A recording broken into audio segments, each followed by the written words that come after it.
I'm going to be going over a paper that shows evidence that it is possible that plastic deformation of bone can occur in such a way as to increase length. Plastic deformation basically means that a permanent change in size and shape of a material can occur without fracture. And that would be very good. That would mean that we wouldn't need limb lengthening surgery. And we could possibly change the size and shape of bone via exercise. The paper is called A Semi-Automatic Segmentation Approach to Biometric Measurement of the Talus Bone of Sedentary Women and Ballerinas using CT images. So here's what the scientists found. The mean talus bone length of ballerinas was 3.37 centimeters. The talus bone length of sedentary women was 3.29 centimeters. So they found that the sedentary women tended to have shorter talus bones than that of the ballerinas.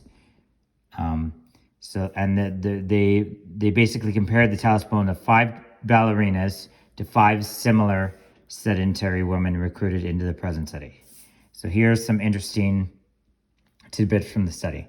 The talus bone consists of 3 main parts: the head, neck, and posterior process. Approximately 60 to 70% of its surface is covered with joint cartilage. So it's also possible that the change in the talus could be by articular cartilage endochondral ossification.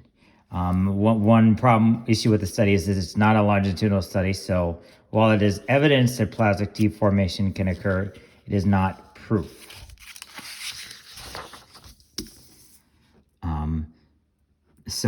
Ballerinas are threatened by bone deformation. So the scientists believe that plastic deformation of bones can occur.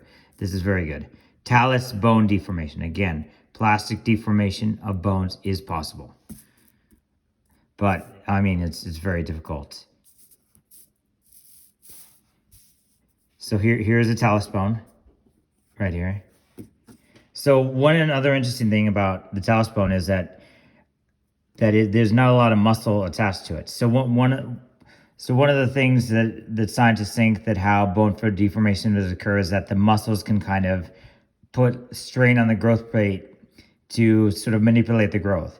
But one thing about the talus bone is that there's not a lot of muscle attaches to it, and there's not a lot of muscles altering the way that the growth plate could grow. So this makes it more likely that the change in shape is due to plastic deformation. This is the talus bone differences between ballerinas and sedentary women. I don't think we can get a lot from that, but you can see that there's some asymmetry involved. So, I mean, yeah, so that makes it more likely that there's some sort of mechanical loading impact that causes this asymmetry. Some more data.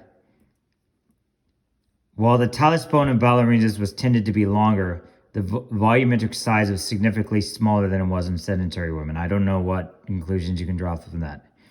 Whereas feet of sedentary women have been shaped according to the daily activities in use, and their feet are therefore irregular. So what these scientists are basically saying is that the sedentary women have their feet affected by plastic deformation. So I look at this paper and I see this is evidence that plastic deformation can occur, but we need to do more studies and see if we can reproduce these results and find a way to induce plastic deformation of other bones.